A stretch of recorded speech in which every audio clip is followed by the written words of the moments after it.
Shalom, Vrachot, paz e bênçãos para todos, tudo bem? Dando continuidade ao nosso estudo sobre a língua hebraica, falamos anteriormente que o hebraico ele passa por várias fases, os chamados períodos históricos. E hoje continuaremos abordando esse tema, iniciando aqui sobre o chamado hebraico do Ribet Quran. Compreende aquelas obras que foram produzidas com esse tipo de alfabeto, com esse tipo de idioma, do século II a.C. ao século II depois de Cristo. Agora no século XX, 1947, foram encontrados esses manuscritos nas cavernas de Qumran, e foi de grande valia para o estudo da arqueologia e para a verificação da autenticidade, da forma fiel em que o texto ele foi produzido. Isso comparado com manuscritos da Idade Medieval, por exemplo, o Códice de Leningrado, de 1008 depois de Cristo. Então, fazendo comparações desses manuscritos, das cavernas de Qumran com o Códice de Leningrado, verificou-se que não havia praticamente diferença alguma. Então, isso é um grande milagre, podemos assim dizer, porque comparado com outras obras da antiguidade, como a Ilíada, a Odisseia, outras obras, como a de William Shakespeare, então percebeu-se que uma grande variação, variações extremamente gritantes, foi de fato verificada em relação a essas outras obras, com relação aos manuscritos de Qumran e ao Códice de Leningrado, já da Idade Medieval, por exemplo. Então, o texto do Antigo Testamento foi de fato bastante preservado no sentido da composição, do seu processo redacional. Isso de fato é um grande milagre, podemos assim então dizer. Temos o chamado hebraico rabínico, o hebraico talmúdico, ou ainda neo-hebraico. Vai justamente do século II depois de Cristo ao século X. Se diz hebraico talmúdico porque em referência justamente a uma obra de 2 volumes, chamada de Mishnah e Gemara. Aqui nós temos um exemplar desta obra e nesse caso aqui, o Talmud Bavli, que foi justamente produzido na Babilônia. Temos ainda o hebraico medieval, compreendendo o século X ao século XV depois de Cristo. Nesse hebraico aqui medieval, podemos encontrar grandes obras de grandes exegetas, como por exemplo o Ramban, o Maimônides. Temos grandes obras desses exegetas, Temos, por exemplo, esta obra do Ramban, Maimônides, que é o Guia dos Perplexos, por exemplo. E temos comentários do Rashi, vários comentários, do Pentateuco, justamente deste período. Então, grandes obras. O hebraico moderno, o hebraico israelense, século XVI ao século XXI, que iremos abordar posteriormente aqui este ponto. O hebraico quadrático surge no texto bíblico, a partir do século 6, 7 depois de Cristo. Os chamados maçoretas vão justamente idealizar os sinais vocálicos, que depois também iremos fazer alguns comentários sobre estes. 1890 depois de Cristo é fundado o Comitê Israel da Língua Judaica. Esse comitê, ele decidiria qual o idioma seria o idioma nacional. Devemos entender que nesse período acontece o chamado movimento, o chamado sionismo, que é o retorno dos judeus em toda a parte do mundo para as terras de Israel. Então, sionismo que vem de Sião, de Sion. Em virtude das perseguições em que os judeus eles sofreram, eles vão migrar para várias partes do mundo. E nesse contexto eles começam um movimento de retorno e entra justamente em ação, um judeu apaixonado pelo idioma, pela cultura, pela sua nação, a sua identidade, o Ben Yehudá, Eliezer Ben Yehudá.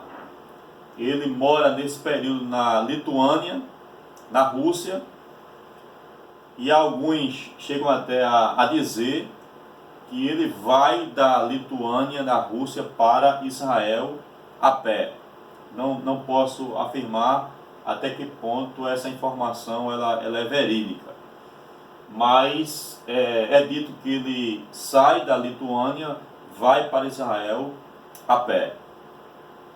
E agora essa informação nós de fato podemos então comprovar, O Ben Yehudá, o Eliezer Ben Yehudá, ele começa um trabalho de renovação e de ampliação da língua, de uma nova língua, para tentar unificar os judeus que estavam até então espalhados, porque quando eles retornam estão falando idiomas diversos, alemão, francês, italiano, e aí é preciso uma língua para tentar unificar esses judeus.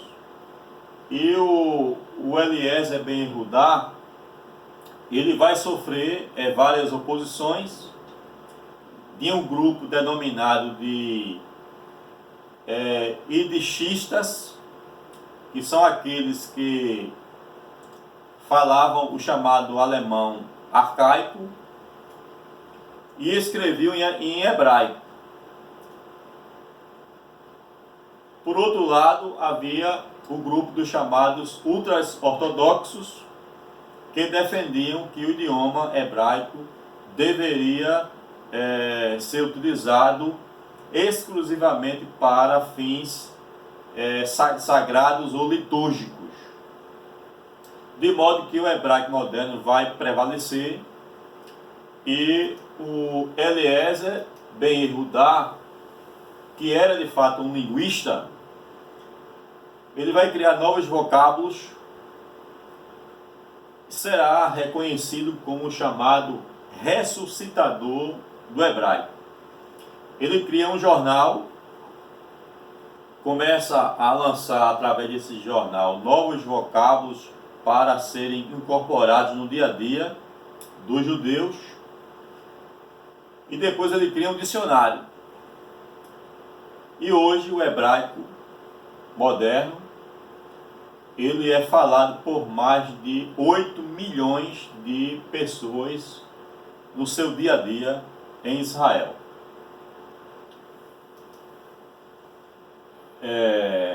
Então ele fez o dicionário hebraico e adaptou a língua antiga e a vida moderna, criando novos vocábulos, dos quais muitos foram incorporados ao hebraico moderno. Algumas características são bastante particular da cultura do próprio idioma hebraico. Então, algumas características importantes que aqui nós elencamos.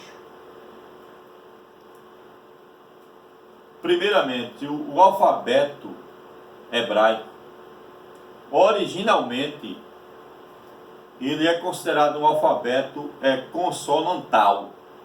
Isso quer dizer que, originalmente, o alfabeto hebraico, ele era composto exclusivamente por consoantes, não havia vogais.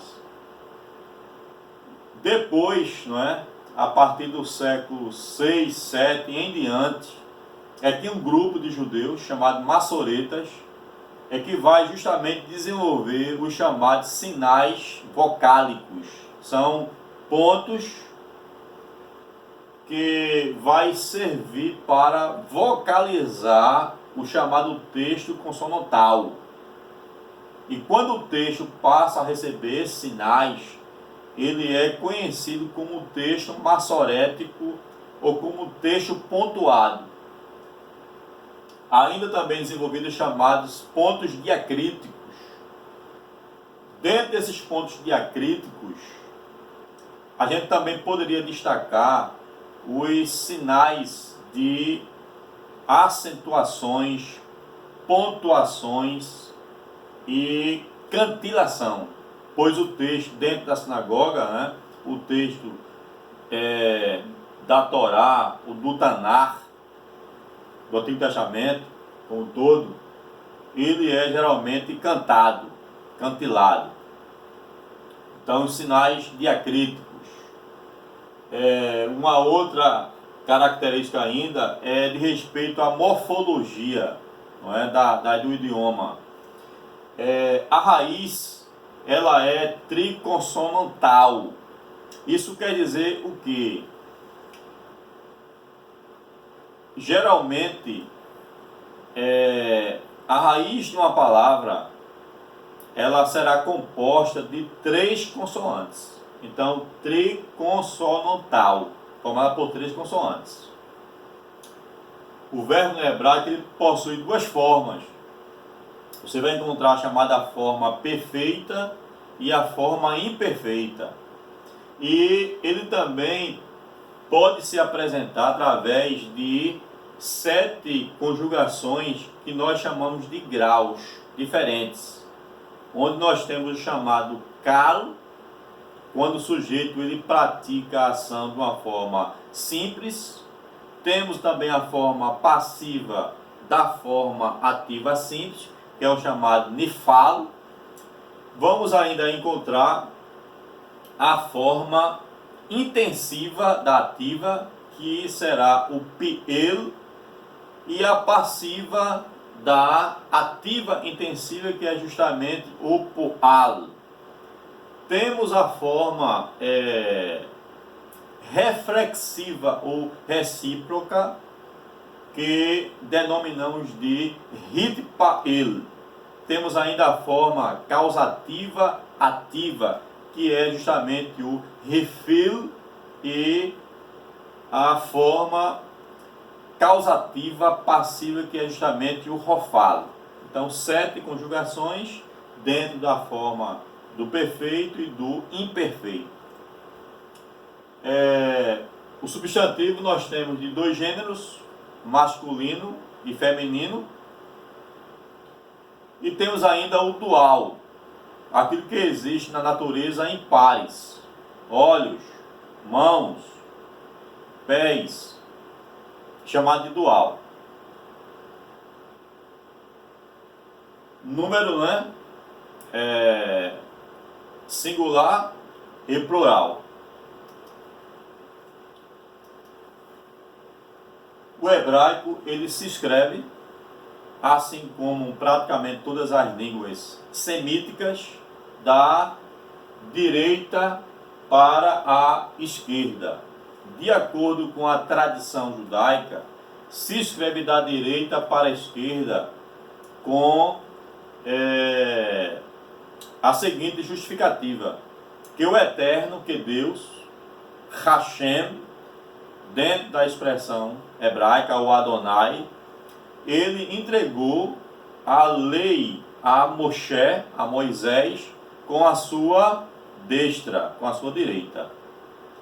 E também, em algumas circunstâncias, além de se escrever da direita para a esquerda, também se escreve de cima para baixo. O Eterno, Hashem, está justamente no alto e Moshe está embaixo. Então, com a sua destra e da direita para a esquerda. Isso é de acordo com a tradição judaica. Possui 22 consoantes, que vamos aprender posteriormente. 5 consoantes têm a sua forma mudada no final da palavra. Forma mudada. Essa forma mudada, ela é chamada de sofite no hebraico, que é a forma final. Ok? São 5 consoantes. Isso aqui eu gosto até de falar de uma forma engraçada, porque o árabe, né? O árabe são 28 consoantes e nós vamos encontrar uma forma final praticamente para todas essas consoantes. Então é engraçado por isso. São 56 no caso. O hebraico são apenas 5 consoantes. O hebraico bíblico ele possui uma série de enfatizações. O que seriam enfatizações? São pronúncias, não é?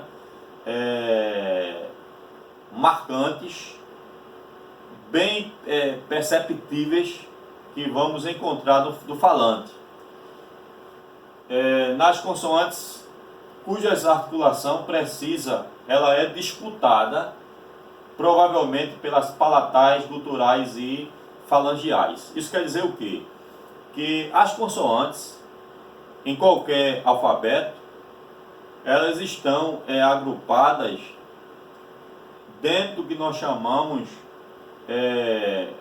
de como elas são pronunciadas de acordo com a questão do órgão fonador. Então, pelo o palatar mole, por trás dos dentes da arcada superior. Então, isso vai de respeito justamente a essa classificação de palatais, guturais e falangiais. As guturais, por exemplo, são aquelas que são pronunciadas pelo fundo da garganta, não é? Então, eu posso citar aqui algumas expressões em hebraico, por exemplo, a palavra único, né, ou é errade. Então, você percebe a pronúncia, essas enfatizações, não é? Bastante guturais. Elohim. Então, nós percebemos essas enfatizações nas pronúncias. A predominância das chamadas oxítonas. Então, a maioria das palavras hebraicas, as últimas sílabas serão as chamadas tônicas. Então, também tem esse diferencial na língua hebraica, não é?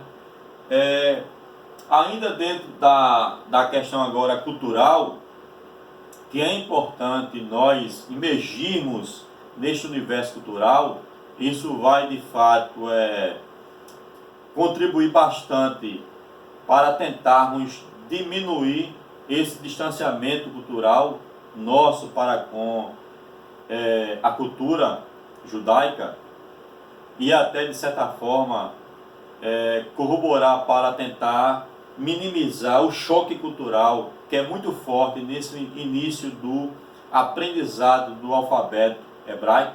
A gente precisa, dentro do possível, tentar minimizar esse choque cultural, não é? Visto que a forma com que se escreve da direita para a esquerda. Nós ocidentais estamos acostumados a escrever da esquerda para a direita. Então a primeira coisa que a gente precisa mentalizar para tentar diminuir esse choque cultural é não ficar então mencionando, verbalizando, que se escreve ao contrário. Porque não se escreve ao contrário, se escreve da direita para a esquerda. É ao contrário na nossa perspectiva ocidental, não na perspectiva do falante, do ser alfabetizado dentro do contexto hebraico. Então a gente precisa pensar um pouco como eles pensavam, ou como eles pensam, não é? E tentar mergulhar dentro desse universo cultural para, deste modo, tentarmos diminuir um possível choque cultural de nossa parte. Ok? Então, vamos lá. Judeus sefarditas. Em hebraico, o termo, não é? O termo espanhol para judeu é chamado do termo sefarditas, que é justamente o plural de sefardi. Isso dentro da Península Ibérica, não é? Os judeus foram chamados desse modo, de sefaraditas. E os judeus, dentro daquele contexto ali da parte mais oriental da Europa, chegando mais ali dentro do contexto da Alemanha, eles ficaram conhecidos como askenazitas, que vem justamente de Askenaz, termo alemão para judeu. Vale salientar que a primeira sinagoga das Américas encontra-se justamente em Pernambuco, na rua do Bom Jesus, que ficou conhecida de uma forma pejorativa como a Rua do Bode, não é? Que é justamente a chamada Kahal Zu Israel, que é a Congregação Rochedo de Israel, que hoje é justamente um centro de estudo de cultura judaica, tá certo? Nós temos também uma sinagoga hoje, né? É Askenazita, no que diz respeito em Pernambuco, no Recife. Salvo engano, o nome da rua é a Marquês Júnior. Tem uma sinagoga Askenazitas também, no Recife. Nomes que foram atribuídos para os judeus, aqueles que foram forçados a se converter ao cristianismo, no período da perseguição. Por exemplo, foram chamados cristãos novos. Foram forçados a confessar publicamente a sua nova fé ao catolicismo. Então foram chamados, nesse período, chamado de cristãos novos.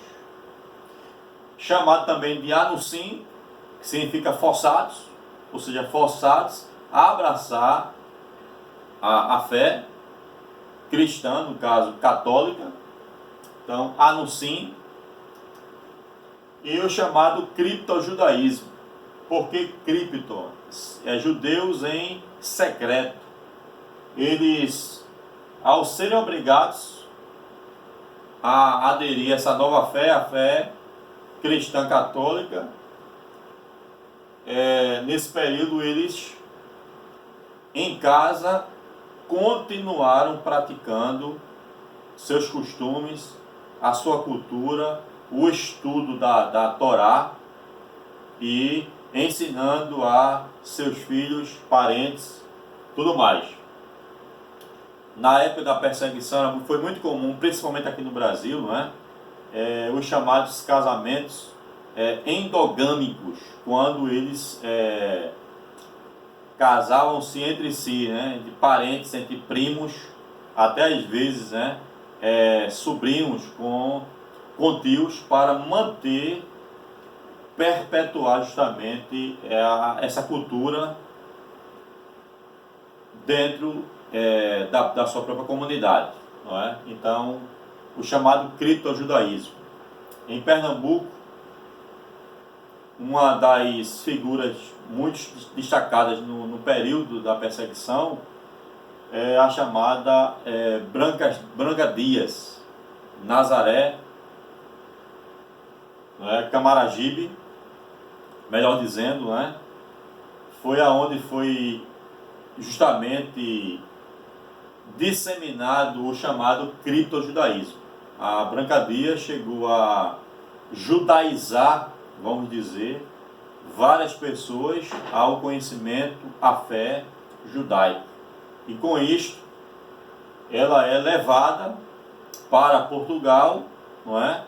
Pelo o Santo Ofício, como se diz, né? A Inquisição, ela é criada para justamente testar essas conversões dos judeus, por exemplo, e saber até que ponto são ou foram conversões sinceras. E também para julgar os chamados hereges.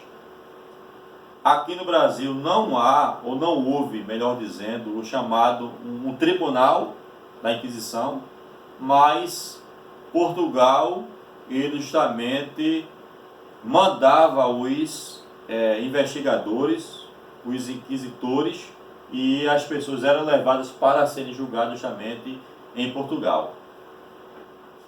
Hoje em dia, na chamada Torre do Tombo, há vários documentos relatando justamente o processo de julgamento e dos réus. Então, criptojudaísmo. Foram bastante perseguidos os judeus aqui no Brasil, não é? E foram muitos denunciados. Havia formas de identificar um judeu, não é? Se ele estava de fato alimentando, cultivando a prática ainda judaica, no dia de sábado, chamado Shabat, né? O Shabat, geralmente os cristãos novos, aqueles judeus que tinham se convertido forçadamente ao cristianismo, melhor dizendo, o catolicismo, eles geralmente no Shabat vestiam as melhores roupas. Então isso já iria servir para identificá-los diante de futuras perseguições. No pôr do sol da sexta-feira, o início do Shabat, geralmente as crianças ficavam apontando para cima, né? Para mostrar que era o início do Shabat. Então alguns pais criaram até uma forma de tentar protegê-las, dizendo que se apontasse para as estrelas, iria justamente aparecer as verrugazinhas, né? Era uma estratégia para evitar que elas ficassem apontando para as estrelas e anunciando que era o início do Shabat. Então isso era uma das formas de identificar um judeu, né? Marranos, que originalmente vem de um termo árabe, que significa maldito ou proibido. Isso é depois aplicado para os porcos, que era um animal que tinha sido excluído da dieta tanto dos muçulmanos quanto dos judeus, e depois isso vai ser então utilizado para os cristãos e depois para os próprios judeus, não é? Um pouco de costume, não é? Então nós temos aqui o chamado Minhagim, pouco dos costumes judaicos, ok? Vamos continuar na próxima aula. Obrigado.